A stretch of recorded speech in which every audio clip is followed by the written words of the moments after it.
I'm going to do a backwards video today because I'm pretty much done. I was going to do a video yesterday on how to do solar panels, how to install them.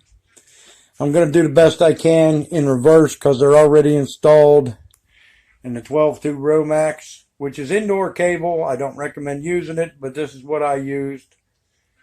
The 12-2 Romax is already run all the way from my roof to my power building. This tool right here lets you put solar panel ends on any kind of wire. You can make your own ends, which is what I've done. I've made all my own wires. This is my angle gauge, which tells me the angle of my panels. They're set at a 30-degree angle. That's my voltmeter, which I've tested along the way to make sure the connections I made were working and the panels were putting out power. I'm going to wire it into panels 1 to 4 charge controller. You notice they're not putting out any juice because there are no panels hooked to that charge controller right there. At the moment, you notice the sunlight isn't lit up because it's not getting any sun like it is on the other ones. That I have wired outside for panels that ain't been installed permanently yet. So I can get something out of them until I get them up where I want them. I'm going to pause this for a moment and then check the voltage, which I've already done just for the shits and giggles and the purpose of the video. Alright, there's my volt gauge. All I got to do is connect to one wire. You notice it's putting out about 25 volts right now, that's what you're going to get when you're not hooked to the batteries. You're going to get 25 to 30 volts. So the array is putting out juice like it's supposed to. Disconnect, no power. See? Simple, $5, $10 voltmeter. I don't really like the digital, to be honest. And now I'm going to pause it again and hook these wires white and black. I'm just going to disconnect that white and black, which has a picture of a solar panel on it, and connect this white and black to that charge controller. And then we should have juice to the batteries. Alright. I hooked up, changed the wires. There's the other wire I took off and put those on. You notice the sunlight's lit now. And you come out here and we got juice. These meters, they kind of bounce around a lot. Looks like they're putting out about 160 watts between the panels I just hooked up. Which, it's an 800 watt array.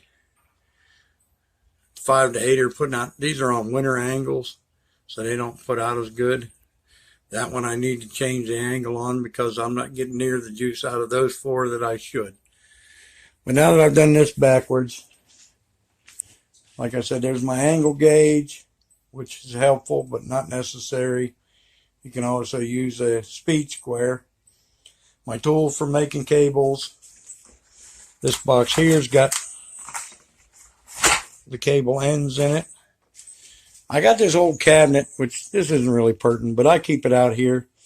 I keep a log on when I install stuff, when I do stuff, when I buy batteries, what stuff costs, and tools, and bare wire connectors.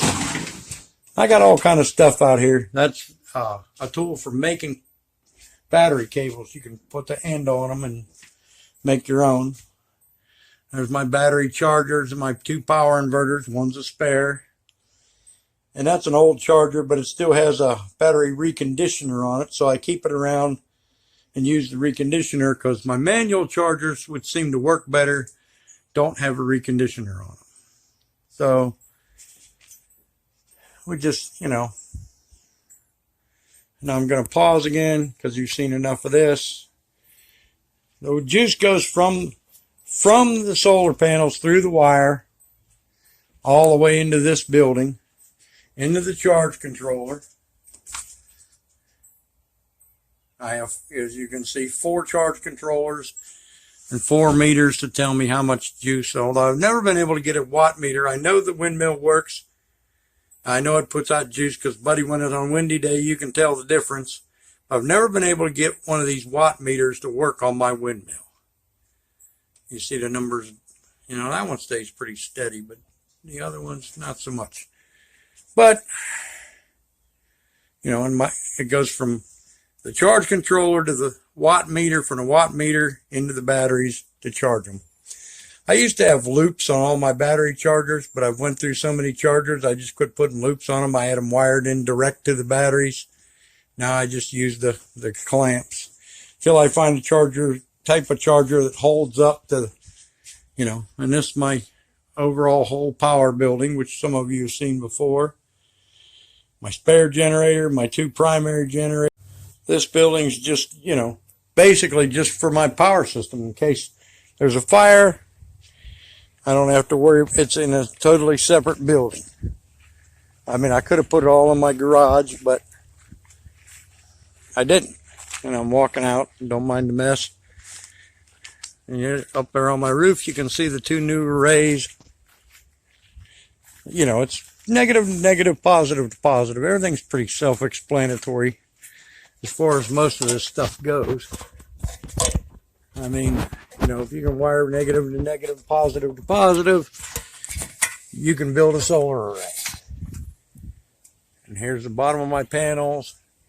And oh, I got wasps. It runs out underneath the wires run out underneath. There's my windmill. Underneath my roof cap and down my stuff. Underneath all the trim on my metal roofing. And into through that group of wires right there and into my power building out here. And then back into the house.